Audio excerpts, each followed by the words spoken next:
Byl to starý cowboy a měl ošlehanou tvář a na dně kufru vylepený Playboy kalendář. Já potkal jsem ho v Denveru, za celý bar to táh. Řek, sedni si sem, spláchni trochu prach.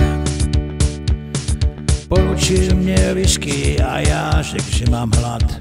On řek, tak si dej biftek, jestli ho máš rád. A když jsem se ho zeptal, co by od života chtěl, on se ušklíp a říká, abych měl rychlejší koně, mladší ženský, starší whisky a víc peněz.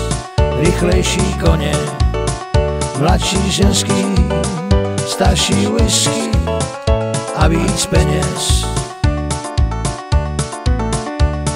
Řekl jsem mu, že nevidím smysl života ve otevřený láhvi, který whisky klokotá. Že mu kašlu na ženský, na koně, na whisky, že chci jen hrát a kašlat na zisky. Řekl jsem mu, že jsem zpěvák, že chci od života víc a proti každý špíně táhnout s fanglou do ulic.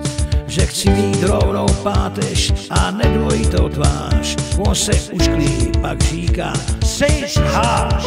Chceš stejně jako já, rychlejší koně, mladší ženský, starší whisky a víc peněz.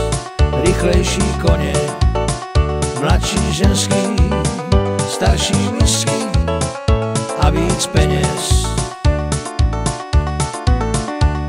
Už sakra pár let uteklo od těch zlatých dob a já díky svým názorům teď těžko scháním job. Teď už jsem bez iluzí, znám bídu, fízlý strach a ideály čas do hajzlu splát. Jsem pořád tam, kde jsem byl a roky stále jdou. Já nenahrávám desky, ani nemám TV show. Když se mě někdo zeptá, co bych od života chtěl, tak vidím, že ten cowboy pravdu měl. Rychlejší koně, mladší ženský, starší whisky a víc peněz. Rychlejší koně, mladší ženský, starší whisky a víc peněz. Rychlejší koně, mladší ženský, starší whisky a víc peněz.